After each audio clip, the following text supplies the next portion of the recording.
سلامونه ملګرو. عمران خان یو ځل بیا د ډیل کولو نه انکار کړی دی. عمران خان ویل دي چې په جیل کې خیم، زه په جیل کې خیم، خو زما چې څومره کارکنان دي هغه دې رها کړلی شي. حکومت ته عمران خان مذاکراتو دپاره 31 جنوري پورې وخت ورکړو او د عام معافۍ عمران خان هم په خپله باندې اعلان وکړو د عام معافۍ. په څه وجه باندې عمران خان د عام معافۍ اعلان کړی په دې باندې هم ډیټیل سره خبره کوو. بل د پی ټی آی مذاکراتي کمیټي عمران خان سره په اډیاله جیل کې ملاقات هم کړی دی. عمران خان د قوم دپاره یو ډېر اهم پیغام هم جاری کړی دی، په هغې باندې هم تفصیلا سره خبره کوو. بل د ملیټري کورټ نه نن د پی ټی آی شپېتو کسانو ته مزید سزاګانې میلاو شوي دي چې په هغې کې د عمران خان خورایې هم شامل دی. دا ټول تفصیلات در سره په دې ویډیو کې شریک کوم. ویډیو خپله هم مکمل وګورئ او مخکې ملګرو سره ضرور شریکه کوئ.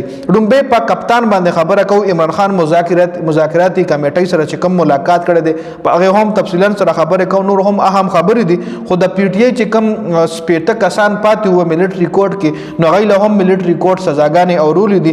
نن چې کومې سزاګانې واورولې شوې نو په هغې کې د یو کس داسې و چې هغه د عمران خان خپل خورایي هم و، د هغه په خورایي باندې هم 10 کاله کیټ ختلی دی، د عمران خان په خورایي باندې هم. خو چې څومره هم سزاګانې اورولې شوې دي د هغې تفصیلي فیصلې لا نه دي راغلي، صرف وربلي سزا واورولې شوه. مطلب ریټن فارم کې تفصیلي فیصله لا نه ده راغلې. جی د عمران خان د خورۍ نه علاوه نور هم اهم کسان دي د پی ټی آی هغوی له هم سزاګانې اورولې شوي دي. بل عمران خان اډیاله جیل کې مذاکراتي کمیټې سره ملاقات کړی دی. عمران خان ویلي دي چې 2025 د ازادۍ کال دی، 2024 یو سخت کال و، ډېر تکالیف کې تیر شو.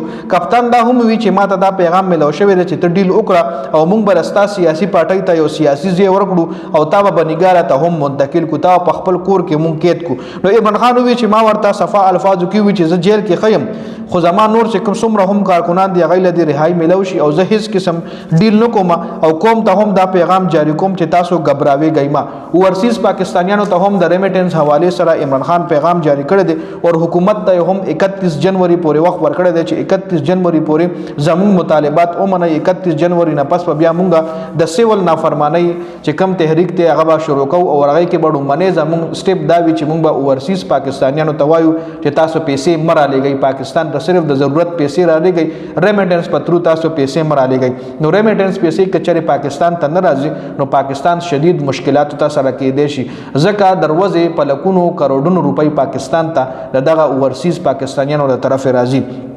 بل په عمران خان چې کومه قاتلانه حمله شوې وه نو هغې هم د عمران خان د عام معافۍ اعلان کړی دی چې په ما کومه حمله شوې ده چې چا هم کړې ده هغوی ما معاف کړي دي. او پاکستان او کپتان د ملیټري کورټ سزاګانو چې کومه فیصله ده هغې هم مسترد کړې ده.